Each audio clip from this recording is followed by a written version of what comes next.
رضامی صاحب، ISI کا ملکی سیاست میں کردار تو رہا ہے. اصغر خان کیس اور فیض آباد دھرنا کیس بڑی مثالیں ہیں، مگر کیا فیض حمید کے بارے میں یہ تاثر درست ہے کہ ریڈ لائنز کو عبور کرتے رہے اور باوجود اس کے کہ وہ کمانڈ نہیں تھی مگر وہ پھر بھی استعمال کرتے رہے اختیار کو؟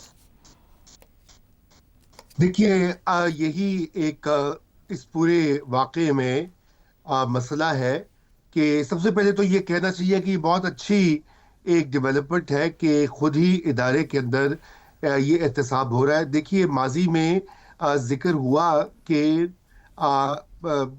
جو فوج کے اندر یا آرم فورسز کے اندر احتساب کا عمل ہوتا رہا ہے، لیکن یہ شاذ و نادر ہی ہوا ہے کہ ISI کے کسی چیف کو جو ہے وہ پروسیکیوٹ کیا گیا ہو.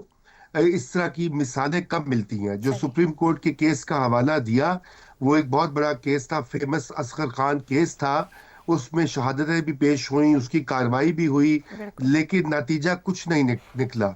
اور اس کیس میں کم از کم 14-15 مہینے کے بعد ایک واضح طور پر ایک فیصلہ بھی سامنے آیا ہے. اور جن الزامات کا ذکر کیا گیا ہے پریس ریلیز میں یا جو میڈیا کو دیا گیا ہے، اس میں 3-4 چارجز ہیں.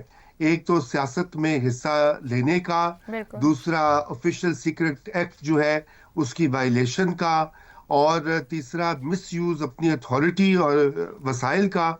اور جو اس سے جو رانگ فل لاس ہوا ہے لوگوں کو، وہ آپ کو یاد ہوگا کہ ٹاپ 30 نامی ایک پروجیکٹ تھا، اس میں جو نقصان ہوا اس کے مالکان کا، اس فیملی کو جس طرح سے دھمکایا گیا، یہ اس سے متعلقہ ہے.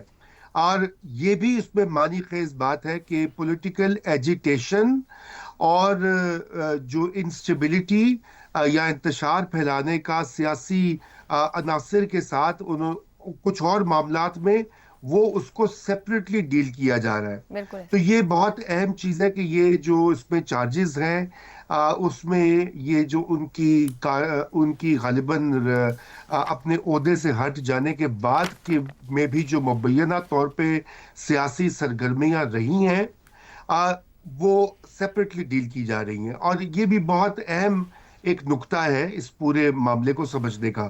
جہاں تک آپ کے سوال کا تعلق ہے، تو دیکھیے اس میں رسپانس میں پھر سے ہمیں یہ دیکھنا پڑے گا کہ یہ بات درست ہے کہ یہ ایک بدقسمتی سے ایک وتیرہ بن چکا ہے سیاست میں حصہ لینے کا، چاہے وہ سول سرونٹس ہوں، چاہے وہ دوسری سائڈ کے بیوروکریٹس ہوں، جبکہ ان کو بالکل ان کی اوتھ بھی، ہاں جی، ان کی جو پوری کیا کہنا چاہیے، فرائض منصبی اور ذمہ داریوں میں سیاست نہیں ہے. فرائض منصبی، بالکل فرائض منصبی میں یہ شامل نہیں ہے سیاست، لیکن سیاست کی جاتی ہے اور سرے عام کی جاتی ہے. تو سب سے پہلی تو یہ بات ہے کہ جنرل فیض جو ہے وہ پہلے نہیں تھے، لیکن جس طریقے سے اور ڈٹائی سے وہ یہ سب کچھ کر رہے تھے، وہ بھی ایک میرے خیال سے الارم بیل بجائی ہے اس انسٹیٹیوشن کے لیے. افتخار صاحب، طاقت کے مرکز سے یہ جو جواب دہی کا جس چیپٹر کو کھولا گیا ہے، کیا واضح پیغام دے گیا ہے کہ اب فرد نہیں نظام فیصلے کرے گا؟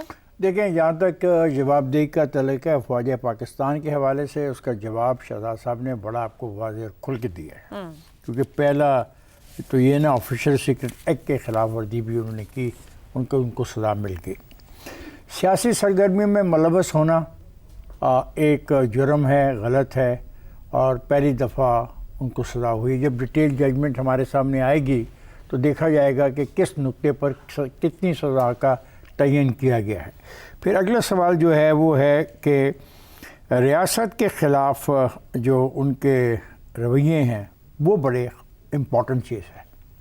آج تک جتنے بھی DISI کے حوالہ دیا جا رہا ہے وہ سیاست میں تو ملوث رہے، لیکن وہ ریاست کے خلاف وہ شریک نہیں ہوئے کسی سازش میں. اور یہاں پہ یہ تاثر مل رہا ہے، جیسے ججمنٹ فل آئے گی تو پڑھیں گے، یہ تاثر مل رہا ہے کہ یہ ون آف دی ریزن ہے. اور سرکاری وسائل کا استعمال ایک ASI بھی کرتا ہے، ایک تھانے دار بھی کر رہا ہے، ایک DC بھی کر رہا ہے، ایک کمشنر بھی کر رہا ہے، ہر ایک کر رہا ہے. Every body is doing it.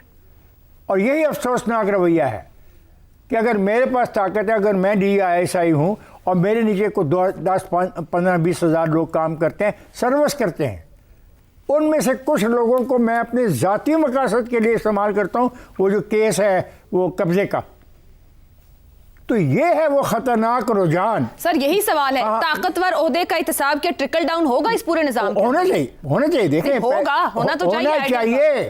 ہوگا کیا مطلب ہے, عدالتیں صبح سے لگانی شروع کر دیں ہم؟ نہیں. ہاں تو ٹھیک ہے, ہوگا. آپ لوگ جو ہے نا کنفیوژن کو بڑھاتے ہیں بجائے اصل پیراگراف جو ہے اس پہ آپ توجہ دیں.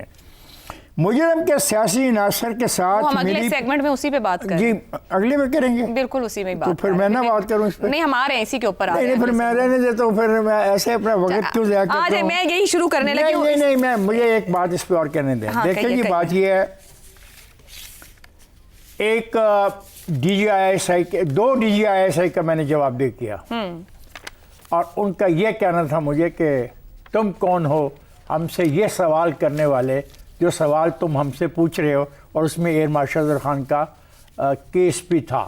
اور یہ مسئلہ بھی تھا کہ پیسہ اکٹھا کر کے ایک پولیٹیکل پارٹی کو کیوں دیا گیا, بی پولیٹیکل پارٹی کو کیوں نہیں دیا گیا, اور یہ فیصلہ کن بنیادوں پہ کیا گیا. تو انہوں نے مجھے بتایا who are you to ask this.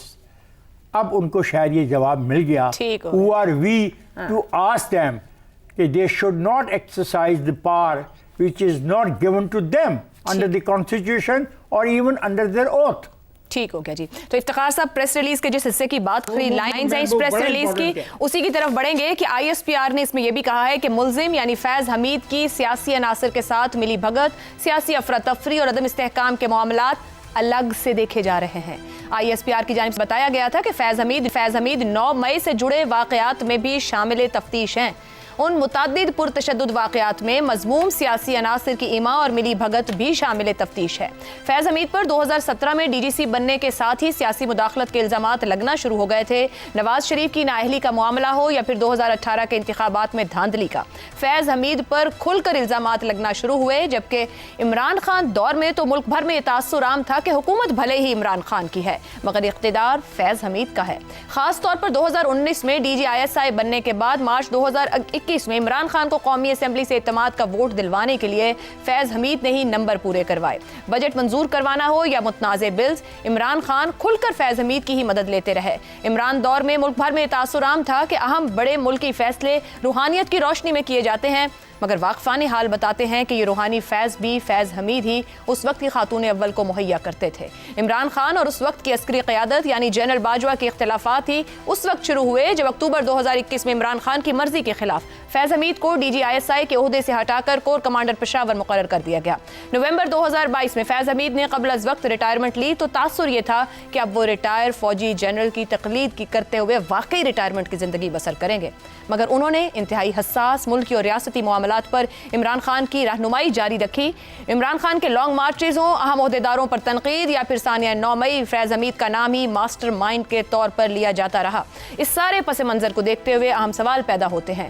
2018 کا نیا نظام بنانے میں فیض حمید نے جس طرح کا اہم کردار ادا کیا, کیا فیض حمید کو اس کا منطقی نتیجہ بھی بھگتنا ہوگا؟